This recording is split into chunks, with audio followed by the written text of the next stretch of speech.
DJ Chanaur.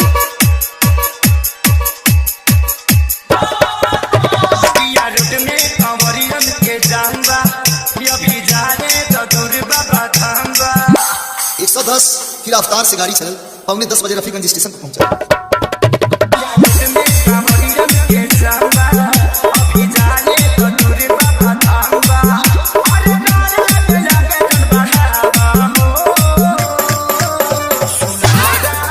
के DJ Chanaur.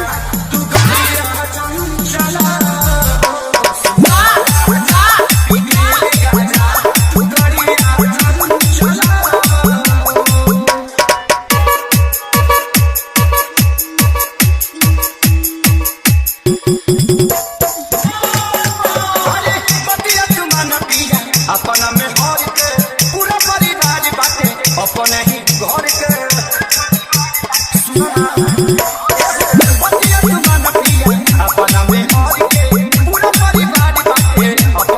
के DJ Chanaur.